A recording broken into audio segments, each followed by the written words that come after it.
بس حجزت لي موعد عند الحكيم. طيب هالكلب شو؟ حجزت لي موعد عند الحكيم. يا رنا شو بدك بالحكيم؟ حبيبي مريضة بدي اروح عند يا ام الرار فهميني. الحكمة يا عمي ما بدي احكي الحكمة بيضحكوا على العالم لياخذوا مصاري بس.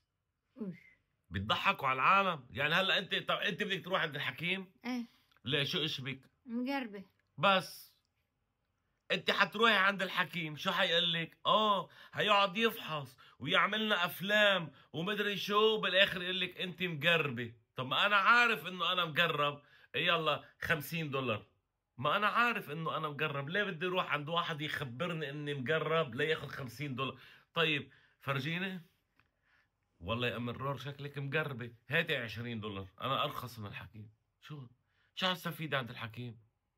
تعبانة أنا تعبانة. تعبانة عادي ليه ولا تعبانة من شو؟ ما مقربة تعبانة بدي يوصف لي ايه دواء. يا اختي والله انا مش قصة مصاري، انا بصرف عليكي قد ما بدك بكره بس تكلف، ما عندي مشكل انا. بس انا قصدي اذا طب رحنا عند الحكيم حياخد $50 يا ام الرار ويقول لك انت مقربة. طب ما انت عارفة انه انت مقربة، شو رايحة تعملي؟ تلفني له قولي لي سمعني اياها.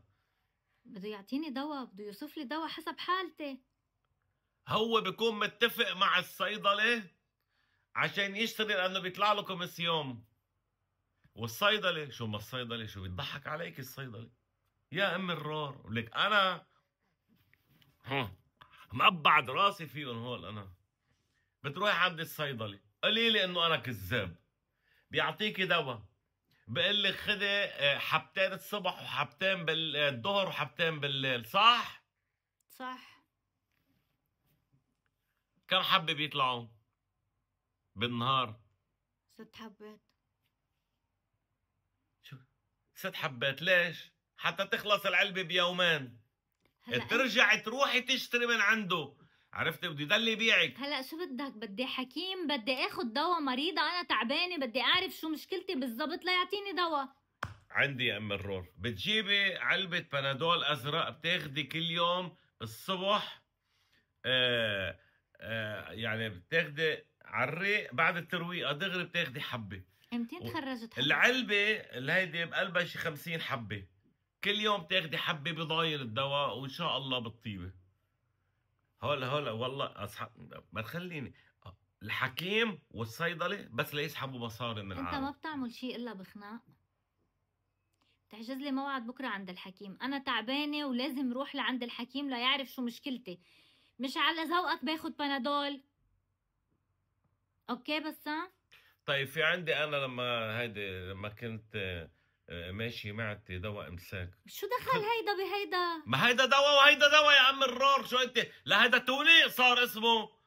مش بدك دواء؟ ونسم بدنك عم تعيط كمان. لانه اللي عم تحكيه مش منطق. انت بدك تشريني دواء. انت مشكلتك تدفع حق الدواء؟ انا مش على فداكي كل المصاري يا ام الرور. فداي كل المصاري. انا ما بحكي على المصاري لكن شو مشكلتك؟ يا اختي اسمعيني، انت هلا مقربه؟ ايه. اوكي. مسكرين مناخيرك، سكر منافسك يا حبيبتي. شكرا. شو؟ كفي. طيب في انا هذا الدواء شو اسمه لما يصير معي حساسيه يا عمي؟ شو دخل الحساسيه؟ خذي لك حبه. التهاب، في التهاب. ولا يعوز عبد لعبد. مش قصه يعوز عبد لمحمود وسمير لنعنع. اسمعيني، انا مش كنت مقرب هلا من كم يوم؟ مش كنت عم باخذ دواء؟ مش ايهاب جاب لي دواء يا عمي؟ والحاج جاب لي الفوار. لا حول ولا قوه. قومي خذيهم مني. ليه؟ بركي مش نفس المرض عندك. لا هو نفس المرض عندي. شو عرفك انه نفس المرض؟ امتى تخرج الدكتور؟ شوفي لقول لك شغله، ما هو انت كنت ناسيه عم تشربي من هيدي حطيتيها هون ورحتي يا ام الرور. ما حدا بيكون عم يشرب وبيروح. شو هي هاي؟ كبايه المي تبعتي كنت انا شربت منها نصها، انت جيتي شربتيها كملتي. انت شربت من كبايتي من عدايتي. عشان مريضة؟ انت لا تتركي حدا بيتركي. تعال اقول لك ما تروح عم اقول لك. نط عن البرندة ببليكي عم بقول لك. انت نط عن البرندة وانا مستعدة ابتلي.